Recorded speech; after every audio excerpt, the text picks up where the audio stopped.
This is the Peach Bowl. This is Texas 12-2 taking on Arizona State 11-2. Arizona State obviously got that first round bye after winning the Big 12. It's the biggest spread of the bunch, boys. -13.5 Texas, and the point line right now is 51.5. This, if you're an Arizona State fan, you're thrilled to finish in the top 4. What an accomplishment. You get the bye. That's awesome. This is probably, outside of Ohio State, I mean, maybe even Oregon too, but I think Oregon you could run the ball against. This is probably the worst matchup stylistically that you can have. Because I think, not that Scatabo is going to be totally shut down. He is the spirit animal of this team, like I just mentioned with Genty. But I think Levitt's going to have to throw you to a win in this one. And he can. He can spin it. But this is where not having Jordan Tyson just guts you. I know they've had some other guys step up, but just at least having that one threat that Texas has to go, all right, Barron, all right, Taft, like this is the guy that we've got to stop. They don't really have that. So Texas, and I'm sure Pete and them won't funnel a bunch of resources early to stop the run because we know Arizona State's going to feed Scatabo, and they should. Levitt's going to keep it on the zone read, RPO action, stuff like that. I just think this is like one of those games where you're a team in basketball that's really good in the front court. Your center's big. He's talented. He can score his back to the basket. It's kind of like the old Purdue teams where they weren't great at guard, but they got those monsters down low. But then they run into a team that also is the greatest defensively down low, and they can score at guard. It's just a bad matchup, man. I just wonder, too, can Arizona State get to Quinn? Because when Quinn is protected, he is an assassin. He is an absolute assassin when he is comfortable.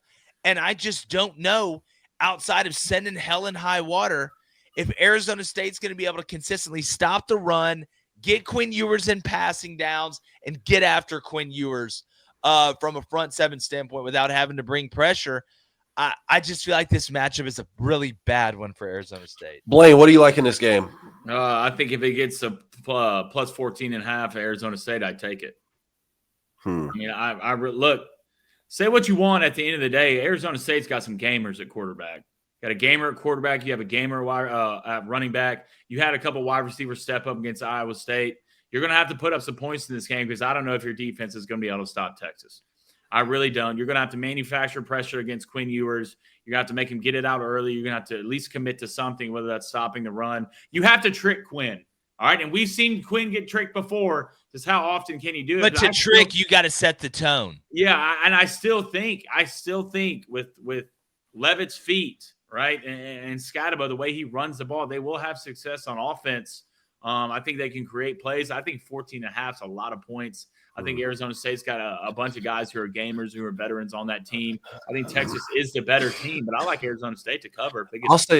I'll say the same thing about Sam Levitt playing Texas that I said about Cade Klubnik playing Texas. If running the football with Scatabo is hard sledding consistently, and it may be against this Texas front, Sam Levitt's going to have the football in his hand and make plays through the air and with his legs, which we've seen him do. We've seen him do against Big 12 teams. Can he do that consistently enough against Texas to open up some of the run game without making the big mistake? It's not good enough just to hit a 40-yard pass here or a 25-yard pass here or get a first down and you score a touchdown here, but then you throw an interception and it's a pick six, or strip sack fumble on 3rd and 12 and they take it to the house and you're down 14.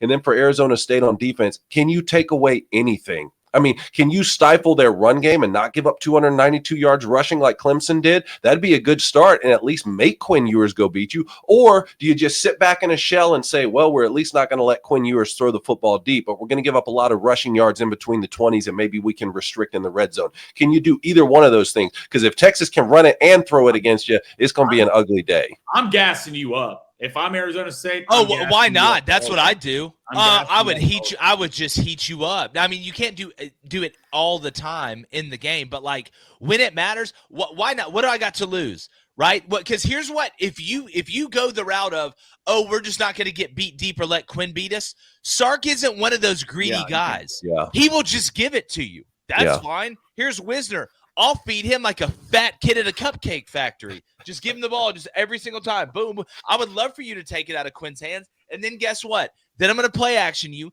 Then I'm going to hit Gunnar Helmet tight end. That's what it would be. Running back, tight end. Running back, tight end. It'd be the do-si-do. So if I'm Arizona State, if I'm going to go down, I'm going down because I sent everybody through the hot gates. Like that's how it's going to be.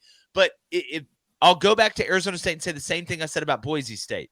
And I think it's a fun argument to have between which quarterback would you take, Sam Leavitt or Maddox Madsen, right? I think you could take Sam Leavitt. Well, I think you would overall take Sam Leavitt, but I think there's some things both of them do that help out their running back, right? With Scatterbo wouldn't be Scatterbo without Leavitt. I don't think Genty would be as good, or if you didn't have somewhat of a run threat like Maddox Madsen has been. So it's a fun argument to have. But I'll say the same thing. What happens if Arizona State gets down 14 and you almost have to totally eliminate Scatterbo from the offense and you don't have Jordan Tyson? So what is the answer there? You just going to throw swing routes? You going to put Cam Scatterbo at slot, have him run slot fade or slants, try and beat the nickel inside? Like I see a lot of answers if things happen for Texas, right? Like if this doesn't work, then you have this. And if that doesn't work, then you could do this. And then if that works, then you can go back to this. With Arizona State, I'm like, if this doesn't work, oh God. It has to work. It has to work. Arizona State is a very good comp for Clemson. But no, they're not, though. No, they're not, though. Don't they have doesn't Clemson have a better defense? Well, I say that, and they gave up 292 rush yards. Clemson has a better defense, but Arizona State lost their best threat at wide receiver. They don't have Wesco. Yeah. They don't have some of the guys. The guys that Clemson had on the outside were making plays, buddy. They were making plays in that game down the field. We're not used to – hell, Clemson only had Williams for most of the year do anything. What? That's so no. That's false.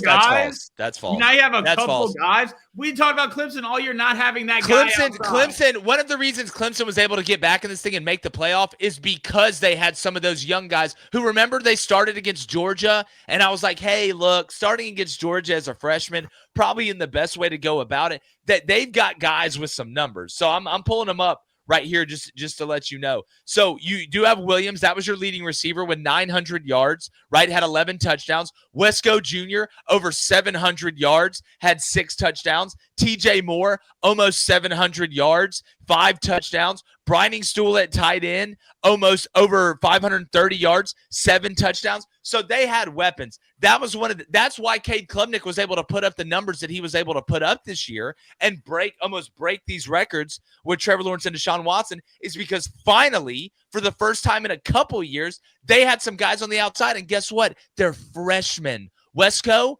freshman. I believe Moore Jr.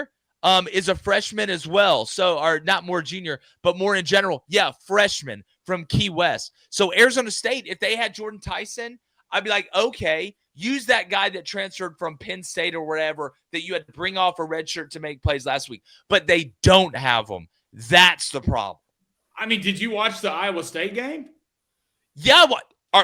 Iowa State runs a 3. Iowa State's own defensive coordinator sat here and said the way that we're structured on defense, we are not going to stop the run very well. They lost that game because they got ran through by Scatterbo and Leavitt. Absolutely ran. It was not the passing game that won them that game. Even Iowa State's DC said we structurally are not built very good to stop what they do, which to me means I'd have probably done something a little bit different as hard as that was in that game. At least the guy's honest. But those two, Clemson and Arizona State at wide receiver, are not the same. They're not the same. I saw 2 guys that I was pretty damn impressed with when Cam. I thought Stovall was a great player. I thought he's going to be a good piece in this, making one-on-one catches throughout the entire game. Almost had 100 yards. And that McLean kid is nice enough to make plays on the outside. We'll see. Yeah, and look, another reason you want to run the ball is not just because Scatterbo's your best player, but that's going to chew a lot of clock too and limit possessions for Texas. So if Arizona State's not able to do that, right? Like you don't want to lengthen the game any and help Texas and Steve Sarkisian have more play calls than necessary. Well, it's and David and Blaine, I think you'll agree with me here that as much as we just talked about the Arizona State offense being questionable, I think that's the most reliable thing you got coming in this game. I agree. Like I trust Arizona State's offense more than I trust their defense, Blaine.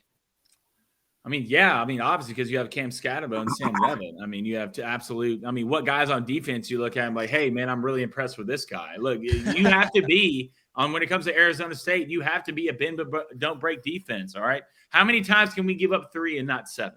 Yeah. All right. How many times can we get Quinn in 3rd and 5+ to make Quinn make an actual play, and we can actually send bullets from different angles and guys to try to trick them? You're not just going to line up and bully Texas. It's not going to happen. Yeah. I promise Very you it's true. not going to happen. You just have to find a way to trick them.